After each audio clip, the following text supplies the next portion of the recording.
নমস্কার বন্ধুরা, এই মুহূর্তে আবহাওয়ার আরও একটি খুবই গুরুত্বপূর্ণ আপডেটের সঙ্গে আমরা চলে আসলাম। বন্ধুরা, ইতিমধ্যেই কনকনে শীতের আমেজ চলছে বাংলার ওপরে, এরই মধ্যে বৃষ্টির সম্ভাবনা। গত আপডেটে আপনাদেরকে আমরা জানিয়েছিলাম যে আমাদের বাংলার ওপরে ঝেঁপে আসছে ঝড় বৃষ্টি। এর কারণ একটি শক্তিশালী পশ্চিমী ঝঞ্ঝা বাংলার ওপরে আসতে চলেছে। তারই সঙ্গে সঙ্গে এদিকে দক্ষিণ মধ্য বঙ্গোপসাগর দিয়েও পর সাইক্লোনিক সার্কুলেশন অর্থাৎ ঘূর্ণাবর্ত তৈরি হচ্ছে। এই দুইয়ের প্রভাবে আবহাওয়ায় ব্যাপক হারে পরিবর্তন ঘটবে।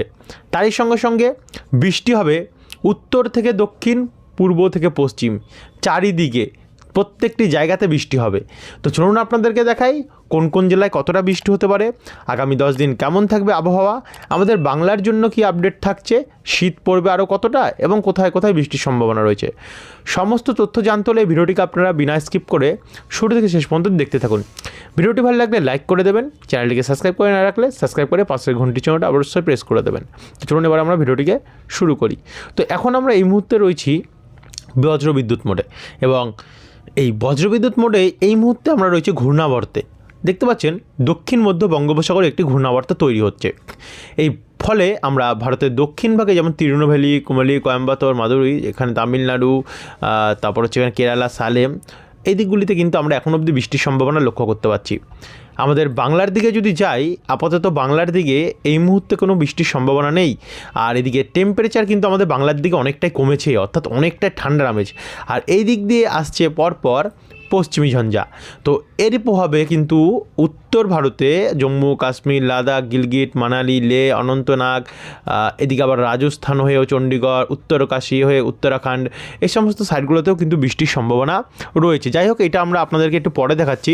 সর্বপ্রথম আমরা ঘূর্ণাবর্তের আপডেটটা দেখাতে কিন্তু আমরা তারপরে আমাদের পশ্চিমী ঝঞ্ঝার আপডেটে আসবো, দেখে নেব কোনটার ফলে কোথায় কোথায় বৃষ্টির সম্ভাবনা রয়েছে। এই মুহূর্তে আমরা যদি 2 তারিখে দেখি, 2 তারিখে যে ঘূর্ণাবর্তের পরিস্থিতি, সেটা কিন্তু অনেকটা আমাদের উপকূলে আরেকটু এগিয়ে যাবে কাছাকাছি, যার ফলে এখানে ম্যাঙ্গালুরুর সাইডগুলোতে এবং কোয়েম্বাটোর সাইডে বৃষ্টি বাড়বে। শ্রীলঙ্কা হয়ে এদিকটা আমরা তিরুনেলভেলি, এই সমস্ত জায়গাগুলিতে বৃষ্টি বাড়বে। তারপর আমরা যদি একটু এগিয়ে যাই, এগিয়ে যেতে 2 তারিখ থেকে আমরা যদি 3 তারিখ অর্থাৎ শনিবারের দিকটাতে যাই, শনিবারের দিকটাতে গেলে আমরা এখানে শ্রীলঙ্কার দিকটাতে বৃষ্টিটা দেখতে পাচ্ছি থাকছে 4 তারিখ এবং সোমবার 5 তারিখের মধ্যে আমরা দেখতে পাচ্ছি যে বৃষ্টির সম্ভাবনাটা আস্তে আস্তে করে পশ্চিম দিক বরাবর এগোচ্ছে। 6 তারিখের মধ্যে এই যে ঘূর্ণাবর্ত, সেটা কিন্তু অনেকটাই উপকূলের দিকে চলে যাচ্ছে, গিয়ে উপকূল থেকে আস্তে আস্তে নিচের দিকে নামছে, সমুদ্রের দিকে নেমে যাচ্ছে গিয়ে দক্ষিণ বঙ্গোপসাগরে, তারপর এটা আস্তে আস্তে ভারত মহাসাগরের দিকে নেমে যাচ্ছে। যার ফলে আপাতত 7 তারিখেও কিন্তু আমাদের তেমন কোনো বৃষ্টির সম্ভাবনা আমরা দেখতে পাচ্ছি না, কিন্তু 8 তারিখ নাগাদ আবারও নতুন করে কিন্তু জলীয় বাষ্পর প্রভাব আমরা দেখতে পাচ্ছি আমাদের বঙ্গের সাগরে প্রবেশ করছে। এর ফলে এটা মালাক্কা দ্বীপের সামনে থেকে, বান্দার সামনে থেকে এখানে শ্রীলঙ্কা হয়ে আসছে। আমরা দক্ষিণবঙ্গের আপডেট নিয়েও আসছি, কোথায় কোথায় বাংলার উপরে বৃষ্টি হবে একটু ওয়েট করে, একটু ওই ধৈর্য ধরে দেখতে থাকুন, আমরা সব কিছু দেখাবো আপনাদেরকে। এখানে 8 তারিখের পর আমরা যদি 9 তারিখ নাগাদ যাই, দেখুন 9 তারিখেও কিন্তু অনেকটাই পরিস্থিতি চেঞ্জ আসছে, অনেকটা বড় এরিয়া নিয়ে এর প্রভাব রয়েছে। তারই সঙ্গে এখানে যে ঘূর্ণাবর্ত তৈরি রয়েছে, সেটা মলদ্বীপসের সামনে অনেকটাই বড় হয়ে রয়েছে। তো এখান থেকে আমরা একটু এগাবো, এগিয়ে 10 তারিখের দিকে যদি যাই, দেখুন 10 তারিখ, 9 থেকে 10 তারিখের মধ্যে কিন্তু আবারও নতুন ঘূর্ণাবর্তের ফলে ব্যাপক বৃষ্টি হবে তামিলনাড়ু, কামেলি, মাদুরাই, তন্দি, তুরুচি, নাগাপাত্তায়াম, তিরুনেলভেলি, কোয়েম্বাটোর, এই সমস্ত সাইডগুলিতে। তারপর আমরা যদি একটু এগিয়ে যাই, এগিয়ে যেতে এই প্রভাবটা দেখুন অনেকটাই প্রভাব ফেলাচ্ছে ভারতের দক্ষিণ ভাগে। 11 তারিখ, 12 তারিখ, 13 তারিখ অবধি এর প্রভাব যথেষ্ট থাকবে। 14 তারিখের পর একটু একটু করে আমাদের ভারতের উপকূলে কমবে, কিন্তু শ্রীলঙ্কার দিকটাতে থাকবে, এবং এরপরে তো আরও শক্তিশালী প্রভাব শ্রীলঙ্কার ওপরে আসছে 14 তারিখ নাগাদ। 15 তারিখের মধ্যে প্রভাবটা আস্তে আস্তে করে কাটছে। যাই হোক, 15 তারিখ অবধি আপনাদেরকে আমরা টোটাল ঘূর্ণাবর্তের কন্ডিশন দেখিয়ে দিলাম। এবারে আমরা চলে যাব সরাসরি আমাদের পশ্চিমী ঝঞ্ঝার আপডেটে, যেখানে স্পষ্ট আমরা দেখে নেব আমাদের বাংলার উপরে কেমন বৃষ্টি রয়েছে। বর্তমানে পশ্চিমী ঝঞ্ঝার যদি কন্ডিশন দেখি, তাতে একটি পশ্চিমী ঝঞ্ঝা দার্জিলিংয়ের উত্তরভাগ, দোত্রি, শ্রীখোলা, সোরেং, নামচি এদিকগুলোতে দেখতে পাচ্ছি, যার কারণে এই সমস্ত সাইডগুলোতে হালকা হালকা বৃষ্টি রয়েছে। এদিকে সিকিম, গাইজিং, ইকসুম, এই সমস্ত সাইডগুলোতে হালকা হালকা প্রভাব আমরা দেখতে পাচ্ছি। আর এদিকে সিকিম সাইডে কোথাও কোথাও কিন্তু তুষারপাতের সম্ভাবনা রয়েছে। 13 ডিগ্রি 6 ডিগ্রি করে মাইনাসে আমরা দেখতে পাচ্ছি। আর এদিকে পশ্চিমী ঝঞ্ঝা দেখুন প্রভাব আমরা আগ্রা এখানে দেখতে পাচ্ছি, চলে এসছে আগ্রা অবধি কিছুটা একটা পশ্চিমী ঝঞ্ঝা, জয়পুর, নিউ দিল্লি, চণ্ডীগড় দিকটাতে। তো এবার আমরা এটাকে একটু একটু করে এগিয়ে নিয়ে যাব। এগিয়ে নিয়ে যেতে যেতে আমরা যদি একটু 2 তারিখের কন্ডিশন দেখি, তো বর্তমান পশ্চিমী ঝঞ্ঝাটা 2 তারিখ নাগাদ আমরা উত্তর ভারতের থেকে আস্তে আস্তে করে চীনের দিকে দেখতে পাচ্ছি আমরা চলে যাচ্ছে। তারপরে একটু একটু করে এগাতে এগাতে দেখুন এখান থেকেও একটা ঝঞ্ঝার প্রভাব আসছে, তবে এই ঝঞ্ঝার প্রভাবটা কিন্তু তেমন কোনো প্রভাব আমাদের ফেলাতে পারবে না। দেখুন আস্তে আস্তে করে, তবে 2 তারিখ নাগাদ কিন্তু আমাদের উত্তরবঙ্গের অনেক জায়গাতে বৃষ্টির সম্ভাবনা রয়েছে, যেমন দার্জিলিং সাইডটাতে, কালিম্পং দিকটাতে, লাভা, গৌরবাতান, ধুতরি, শ্রীখোলা, সোরেং, গ্যাংটক হয়ে দিকচু, মানগান এই সমস্ত সাইডগুলোতে বৃষ্টির সম্ভাবনা আমরা দেখতে পাচ্ছি। তারই সঙ্গে সঙ্গে নেপাল আর এদিকে ভুটান সাইডে অনেকটা বৃষ্টির সম্ভাবনা রয়েছে, এদিকে তুরা হয়ে অর্থাৎ মেঘালয় দিকটা এবং কিছু কিছু অসমের জায়গাতেও হালকা হালকা বৃষ্টির সম্ভাবনা আমরা দেখতে পাচ্ছি। তো এরপরে আমরা এটাকে একটু এগিয়ে নিয়ে যাবো। আমাদের দক্ষিণবঙ্গে কোনো বৃষ্টি আছে না, ওড়িশা অবধি আসছে, বারিপদ অবধি, বারিপদ, কাপাতিপদ এই দিকগুলো অনেকটা বাংলার কাছাকাছি চলে এসছে বৃষ্টি। গত আপডেটে আমরা দেখেছিলাম আমাদের পুরো পশ্চিমবঙ্গে অনেকটাই বৃষ্টি ছিল, তবে বর্তমানে কি সেটা আছে সেটা একবার আপনাদের কাছে আমরা একবার তুলে ধরবো। আবহাওয়া পরিবর্তনজনিত কারণে সেটা আছে কি না নেই সেটা তুলে ধরবো আপনাদের কাছে। তো এখানে 3 তারিখে যদি আমরা যাই, তো 3 তারিখ নাগাদ কিন্তু আমরা একটু বৃষ্টি দেখতে পাচ্ছি, আসছে বেশ বৃষ্টি, সেটা কিন্তু গোয়ালপাড়া, বরপেতা, অভয়পুরী, বোকো, গুয়াহাটি এই সমস্ত অর্থাৎ অসমের দিকটাতে আসছে। আমাদের পশ্চিমবঙ্গের মধ্যে যদি দেখি বিন্নারহাট, বীরপাড়া দিকে, গোমতু দিকটা হয়ে কার্শিয়ং, দার্জিলিং, দোত্রি এদিকটাতে রয়েছে হালকা বৃষ্টি। আর বাদবাকি জায়গাগুলোতে কিন্তু দেখুন বন্ধুরা পরিষ্কারই থাকছে, শুধু তাপমাত্রা কমছে, আর বাদবাকি জায়গাগুলো পুরোপুরিভাবে পরিষ্কার থাকছে 3 তারিখ নাগাদ। তো যাই হোক, এটাও আপনাদের কাছে আমরা তুলে ধরলাম, প্রত্যেকটা পরিবর্তন কিন্তু তুলে ধরছি 3 তারিখ নাগাদ। এরপরে 3 তারিখে দুপুরবেলা নাগাদ কিন্তু বৃষ্টি বাড়বে, দার্জিলিংয়ে বাড়বে, কার্শিয়ং দিকটায়, গৌরবাতান, ধত্রী দিকটাতে বাড়বে। তারই সঙ্গে সঙ্গে এখানে দেখুন লালমনিরহাটে, এখানে ধবেনগিরি, গোয়ালপাড়া, কোকরাঝাড়, এখানে আবার আমরা দেখতে পাচ্ছি বক্সদুয়ার, এই দিকগুলোতে বৃষ্টি বাড়বে। এখানে হালকা হালকা কয়েক পশলা বৃষ্টি, তুফানগঞ্জ, তারপর হচ্ছে আলিপুরদুয়ারের পূর্বভাগ, বানেশ্বর, কোচবিহারের পূর্বভাগে দেখতে পাচ্ছি আমরা কিছুটা বৃষ্টি। এদিকে শিলিগুড়ির দিকে কোথাও কোথাও হালকা হালকা বৃষ্টি দিকটাতে হতে পারে, শিলিগুড়ির দক্ষিণ ভাগে। একই সঙ্গে আমরা রংপুর, চারাজিপুর দিকেও হালকা হালকা বৃষ্টির সম্ভাবনা আমরা কিন্তু দেখতে পাচ্ছি। দেখুন দক্ষিণবঙ্গে কিন্তু আপাতত সেই সময়ও কোনো বৃষ্টি থাকছে না। এদিকে অরুণাচল প্রদেশ, মিজোরাম, নাগাল্যান্ড এই সমস্ত সাইডগুলোতে কিন্তু আমরা দেখতে পাচ্ছি, মেঘালয় দিকটাতে, অসম দিকটাতে অনেকটা বৃষ্টির সম্ভাবনা রয়েছে।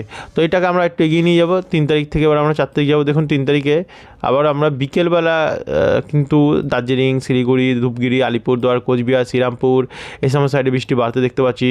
গ্যাংটক হয়ে কার্শিয়ং, লাভা এদিকগুলোতে বৃষ্টি বাড়বে, এদিকে সিকিম সাইড আরও বৃষ্টি বাড়বে, আর এদিকে বাংলাদেশেও কিছু কিছু জায়গায় হালকা হবে, কিন্তু দক্ষিণবঙ্গে কিন্তু আপাতত বৃষ্টির সম্ভাবনা আমরা ফের দেখতে পাচ্ছি যে নেই। তো 4 তারিখে যদি যাই, তো 4 তারিখেও দেখুন উত্তরবঙ্গের জেলাগুলিতে কিন্তু হালকা হালকা বৃষ্টির সম্ভাবনা আমরা দেখতে পাচ্ছি, হালকা মাঝারি বৃষ্টি রয়েছে, চারিদিকে ছড়িয়ে ছিটিয়ে রয়েছে 4 তারিখ নাগাদে দেখুন। কিন্তু গাঙ্গেয় দক্ষিণবঙ্গে দেখুন কিন্তু বৃষ্টির সম্ভাবনা কিন্তু আমরা দেখতে পাচ্ছি না। লাস্ট পৌঁছাচ্ছে বারিপাদা অবধি, অর্থাৎ ওড়িশা অবধি তো বৃষ্টিটা আসছে, যেটা আমরা দেখেছিলাম গত আপডেটে এত অবধি আসছিল। তবে যেহেতু এটা পরিবর্তন হয়েছে, এরপরে যে পরিবর্তন হবে না এমনটিও নয়, পরিবর্তন হতে পারে, দেখা গেলো বৃষ্টি আবার পরবর্তীকালে বাংলায় আসতেও পারে, গাঙ্গেয় দক্ষিণবঙ্গে আসতেও পারে, তুমি বাংলায় তো রয়েছে, গাঙ্গেয় দক্ষিণবঙ্গে আসতেও পারে। তো তার জন্য কিন্তু আপনারা বন্ধুরা চ্যানেলটিকে সাবস্ক্রাইব করে রাখতে ভুলবেন না, অবশ্যই সাবস্ক্রাইব করে রাখবেন, যাতে পরবর্তী আপডেটগুলো আপনাদের কাছে আমরা প্রোভাইড করতে পারি। 5 তারিখ অবধি আমরা আপডেট দেখতে পাচ্ছি ওড়িশা অবধি, ভুবনেশ্বর অবধি পৌঁছে যাচ্ছে, উপকূল অবধি পশ্চিমী ঝঞ্ঝার প্রভাব আমাদের দক্ষিণবঙ্গে আপাতত নেই, উত্তরবঙ্গে বৃষ্টি হবে, আর এদিকে ওড়িশা হয় ভারতের পূর্ব দিকের রাজ্যগুলিতে বৃষ্টির সম্ভাবনা রয়েছে অনেকটাই, অরুণাচল প্রদেশ, মিজোরাম, নাগাল্যান্ড এদিকগুলিতে। 7 তারিখ 8 তারিখের মধ্যেও কোনো প্রভাব আমরা দেখতে পাচ্ছি না, 9 তারিখের মধ্যেও পরিষ্কার আবহাওয়াই থাকতে পারে। 10 তারিখের পর একটা ঝঞ্ঝা তো আসছে, কিন্তু এর ফলে আমাদের বাংলার উপরে তেমন একটা এফেক্টেড করবে না। 11 তারিখেও অনেকটাই পরিষ্কার থাকতে পারে, তাপমাত্রা কমবে অনেকটাই। 12 তারিখ নাগাদ আবার একটা ঝঞ্ঝা আসছে, তবে তার ফলে অরুণাচল প্রদেশ, নাগাল্যান্ড এই সমস্ত সাইডগুলো, মিজোরাম সাইডগুলোতে বৃষ্টি হতে পারে। 13 তারিখ এবং 14 তারিখকে যদি দেখি বুধবারেও কিছু নেই, এবং 15 তারিখে তো প্রায় পরিষ্কারই থাকছে বর্তমানে পরিস্থিতি। এবার আমরা সরাসরি চলে যাব তাপমাত্রা বোর্ডে, সবই তো দেখিয়ে দিলাম। তবে আরেকবার বলছি বন্ধুরা, এই যে 100% কনফার্ম আপডেট এটা ধরে রাখবেন না, দেখা হলো কালকে চেঞ্জ হলো এবং দেখাচ্ছে দক্ষিণবঙ্গে আবার বৃষ্টি আসছে। তো তার জন্য আপনাদের একটাই কর্তব্য, আপনারা শুধু সাবস্ক্রাইব করে রাখবেন, পরবর্তী আপডেটগুলো যাতে আপনাদের কাছে আমরা প্রোভাইড করতে পারি। এবার যদি তাপমাত্রা মোডে যাই, আমরা কলকাতার তাপমাত্রা একটু বাড়তে দেখতে পাবো, 14 ডিগ্রিতে চলে আসবে। চন্দননগর, হাওড়া, হুগলি এখানে 12 থেকে 13 ডিগ্রি আসছে, কিছুটা হলেও কিছুটা তাপমাত্রা হালকা বাড়বে, স্লাইডলি হালকা 1 ডিগ্রি বাড়বে। পুরুলিয়া বাঁকুড়া এই দিকগুলিতে 11-10-এর মধ্যে দেখতে পাচ্ছি, মানে কিছুটা তাপমাত্রা বাড়ছে, 1 ডিগ্রি 2 ডিগ্রি মতন বাড়ছে। সিউড়ি, রাজনগর, দুবরাজপুর, আহমেদপুর এই দিকগুলোতে কিন্তু 10 করে থাকছে, মানে চিত্তরঞ্জন, আসানসোলে 11 করে থাকছে, মানে একটু ঠান্ডা পড়বে। আজিমগঞ্জ, বহরমপুর, ডোমকল এদিকগুলিতে কোথাও 9 কোথাও 10 রয়েছে, মানে এই জায়গাগুলোতেও ঠান্ডা ভালোই পড়বে এবারে। বোলপুর হয়ে পশ্চিম বর্ধমান, দুর্গাপুর, গোসকারা, সোনামুখী, বাঁকুড়া এদিকগুলোতে 10 করেই রয়েছে, কোথাও 11 রয়েছে, যার জন্য তাপমাত্রা অনেকটাই কমেছে। নদিয়াতে হয়ে কৃষ্ণনগর, শান্তিপুর, চাকদা, রানাঘাট, বনগাঁ এবং উত্তর 24 পরগনা, হাওড়া এদিকগুলোতেও কিন্তু 10-11-এর মধ্যে তাপমাত্রা আমরা দেখতে পাচ্ছি রয়েছে। গাঙ্গেয় দক্ষিণবঙ্গে 13, 17, 12-র মধ্যে তাপমাত্রা দেখতে পাচ্ছি, অর্থাৎ এই উপকূল সাইডটাতে দক্ষিণ 24 পরগনাতে এই জায়গাগুলোতে কিন্তু একটু তাপমাত্রা কিছুটা কমবে। এছাড়া উপকূলেও আমরা পূর্ব মেদিনীপুরেও 13 বা 15, 12-র মধ্যে দেখতে পাচ্ছি, কোথাও কোথাও এমন রয়েছে, অর্থাৎ কিছুটা তাপমাত্রা অনেকটাই ঠিকঠাকই আছে, আগের মতনই রয়েছে, ঠান্ডা ভালোই থাকবে। বাংলাদেশের ঢাকা সমেত বাদবাকি জায়গাগুলোতে 12-13-র মধ্যে থাকছে এবং কোথাও কোথাও 10-এর মধ্যে থাকছে, এবং উত্তরবঙ্গে মালদা, উত্তর দিনাজপুর, দক্ষিণ দিনাজপুর এগুলো 10-11-র মধ্যে থাকবে। দার্জিলিংয়ে তো অনেকটাই কম থাকবে, কোথাও কোথাও 1 ডিগ্রি 3 ডিগ্রির মধ্যে আসবে, তুষারপাতের সম্ভাবনা অনেক জায়গাতে রয়েছে। আর এদিকে কালিম্পং দিকে 7 ডিগ্রি থাকবে, বাদবাকি রামসায়, ধূপগুড়ি, জলপাইগুড়ি, আলিপুরদুয়ার, কোচবিহারে 11-12-র মধ্যে তাপমাত্রা থাকতে পারে। তো এই ছিল বন্ধুরা এখনকার আপডেট। সেম আসামেও থাকবে এবং ত্রিপুরাতেও থাকবে ওই একই পরিস্থিতি, মেঘালয় একই থাকবে, 8-9-এর মধ্যে কোথাও কোথাও থাকবে। তো এই ছিল এখনকার আপডেট। ভিডিও দেখার জন্য অসংখ্য ধন্যবাদ। যেটা সাবস্ক্রাইব করেনি পরবর্তী আপডেটগুলো পাওয়ার জন্য চ্যানেলটিকে সাবস্ক্রাইব করে রাখতে ভুলবেন না। ধন্যবাদ বন্ধুরা।